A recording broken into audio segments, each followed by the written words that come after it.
Vojna na Bližnjem vzhodu vpliva tudi na načrte turistov. Nekatere turistične agencije so potovanja na destinacije, kot je Abu Dhabi, za konec aprila že odpovedale. Zaradi strahu in negotovosti pa odpovedujejo potovanja tudi potniki. Kdo pa v teh primerih krije stroške? Kdaj je do vračila denarja upravičen potnik, kdaj odgovornost prevzame agencija in kdaj zavarovalnica? Ana Vidic-Kostevc.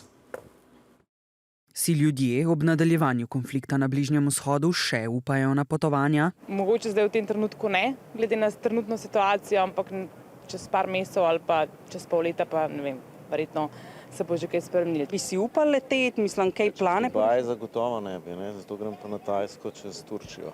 Tudi poletni oddih Matejine družine je pod vprašajem. Grčijo smo si letos zamislili, pa sicer bliže Solun pa Halkidiki, ampak zdaj ne vem, kako bomo počakali. Potovanje so organizirali sami, zdaj razmišljajo tudi o odpovedi. Letalo iz Zagreba sicer nimamo nobenih, bomo pač izgubili ta denar, če bo. Kakšne možnosti pa bi imeli, če bi bile letalske vozovnice zavarovane? Veljati morata dva pogoja.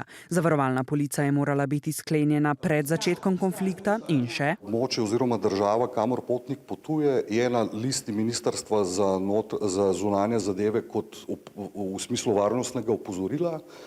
In te dva pogoja morata biti pač izpolnjena in v tem primeru zavarovalnica po tem produktu vrne stroške.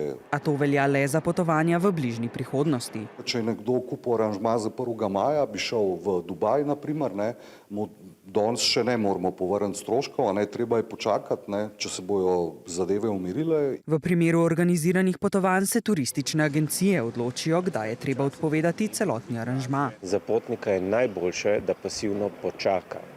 Če sam odpoveduje, bo moral plačati odstopne stroške, ki so lahko zelo visoki. Če mu odpove agencija, pomeni, da bo dobil vrnjeno celotno vsoto. Generalni sekretar za premislek svetuje tudi pri odpovedi letalskih vozovnic, ki pa imajo pogosto svoje omejitve. Lahko jih odpovedo, včasih za nekimi penali in spremenijo rezervacijo, včasih so te tarife takšne, da ne morejo niti odpovedati, torej letijo ali ne. In tudi za njih je boljše, da preprosto počakajo. Saj če let odpove letalska družba, bodo potniku ponudili povračilo denarja, menjavo destinacije ali datum leta.